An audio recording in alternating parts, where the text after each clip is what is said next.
नमस्ते। मैं सुधीर चौधरी हूं और इस वीडियो में हम भारत और दुनिया भर की आज की बड़ी खबरों पर नजर डालेंगे। अंत तक बने रहें। हमारे चैनल को सब्सक्राइब करें और कमेंट करके बताएं कि आप कहां से देख रहे हैं। आपका समर्थन हमारे लिए बहुत मायने रखता है। आइए सबसे पहले उस खबर से शुरुआत करें जो बिहार में चुनावी बहसों पर हावी रही है। न जंगल राज शब्द की वापसी। हाल ही में प्रधानमंत्री नरेंद्र मोदी और केंद्रीय मंत्री अमित शाह ने यह जंगल राज शब्द का इस्तेमाल राजद के शासन से जोड़ते हुए किया है और जोर देकर कहा है कि बिहार को मजबूत शासन की जरूरत है।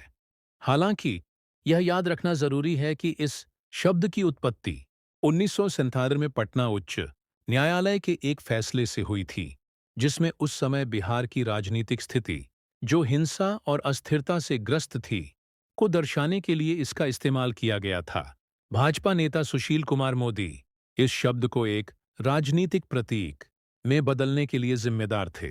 आज एनडीए से राजद पर हमला करने की रणनीति के तौर पर इस्तेमाल कर रहा है, जबकि विपक्ष महागठबंधन के साथ मिलकर बिहार के विकास और स्थिरता पर केंद्रित एक विकल्प बनाने की कोशिश कर रहा है। अब आइए भारत के किसानों के लिए कुछ महत्वपूर्ण समाचारों पर बात करते हैं। केंद्रीय कृषि मंत्री शिवराज सिंह चौहान ने घोषणा की कि 22वीं किस्त पीएम किसान योजना पात्र किसानों के खातों में आय दस 2000 की राशि हस्तांतरित करने वाली योजना जल्द ही लागू की जाएगी। इस कदम का उत्साहपूर्वक स्वागत किया गया है, क्योंकि यह नकद हस्तांतरण कार्यक्रम देश के लाखों किसानों के लिए एक महत्वपूर्ण जीवन रेखा रहा है।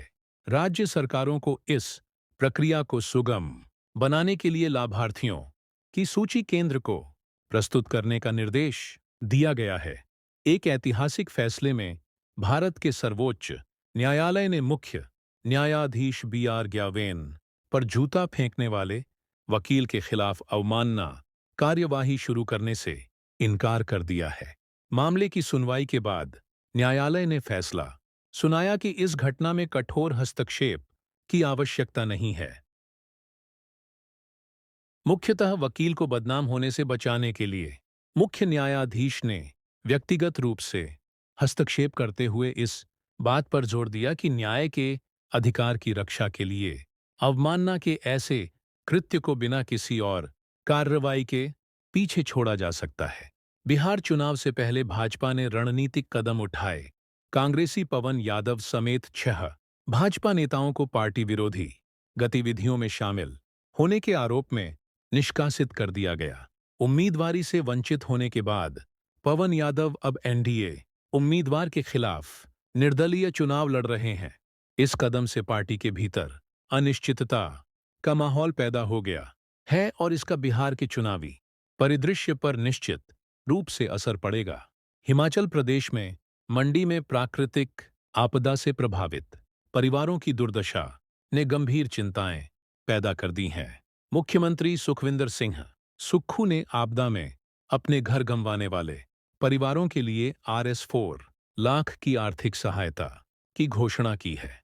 लगभग 2000 परिवारों को इसका लाभ मिलेगा और सरकार प्रभावित क्षेत्रों में पुनर्वास कार्यों में तेजी लाने के लिए वितरण प्रक्रिया में तेजी ला रही है।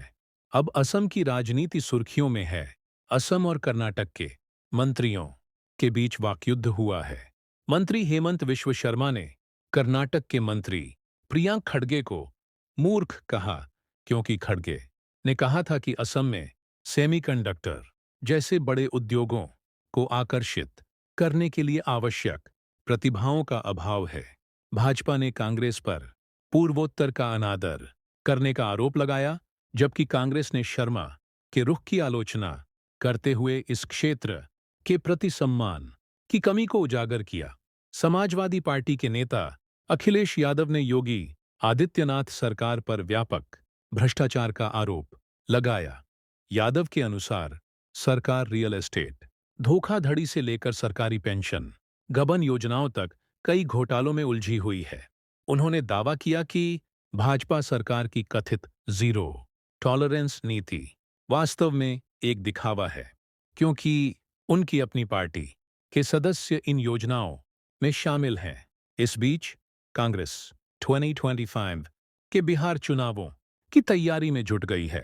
प्रियंका गांधी वाड्रा 28 अक्टूबर को बिहार का दौरा करेंगी, जहां वह महागठबंधन का संयुक्त घोषणा पत्र जारी करेंगी। राहुल गांधी और सोनिया गांधी जैसे नेताओं की मौजूदगी से कांग्रेस का प्रचार अभियान जोर पकड़ रहा है, जो आने वाले हफ्तों में चुनाव प्रचार का नेतृत्व करेंगे। अंतर्राष्ट्रीय समाचारों में यूनाइटेड किंगडम में भारतीय मूल की एक महिला के विरुद्ध नस्लीय हमले से हलचल मच गई। पुलिस ने नस्लीय हमले के तौर पर मामले की जांच करते हुए वॉलसॉल में एक 32 वर्षीय श्वेत व्यक्ति संदिग्ध को गिरफ्तार कर लिया। इस घटना ने भारतीय समुदाय में गहरी चिंता पैदा कर दी और इस पर व्यापक रूप से चर्चा हुई। स्थानीय प्रतिनिधियों जैसे सांसद प्रीत कौर गिल ने भारतीय मूल की महिलाओं के लिए अधिक सुरक्षा की मांग की। अंततः प्रधानमंत्री नरेंद्र मोदी ने घोषणा की कि बिहार में मुंगेर हवाई अड्डा शीघ्र ही चालू हो जाएगा। मुंगेर से दिल्ली के लिए उड़ान की लागत एयरवेज आधारित तय करने का वादा करते हुए मोदी ने नए हवाई अड्डे को बिहार के विकास में एक महत्वपूर्ण कदम बताया। उन्होंने जोर देकर कहा कि जंगल राज के विपरीत राज्य अब विकास और समृद्धि की राह पर है, जहां बड़े निवेश से पर्यटन, वाणिज्य और स्थानीय रोजगार को बढ़ावा मिलेगा। ये थीं आज की प्रमुख खबरें, जो भारत की राजनीति और समाज को आकार दे रही हैं। बिहार की राजनीति गर्मा रही है, जबकि शासन, सामाजिक न्याय और विकास के मुद्दे देश में बहस का केंद्र बने हुए हैं। अपनी टिप्पणी देना न भूलें और अधिक अपडेट के लिए चैनल को सब्सक्राइब करें। अगली बार मिलते हैं।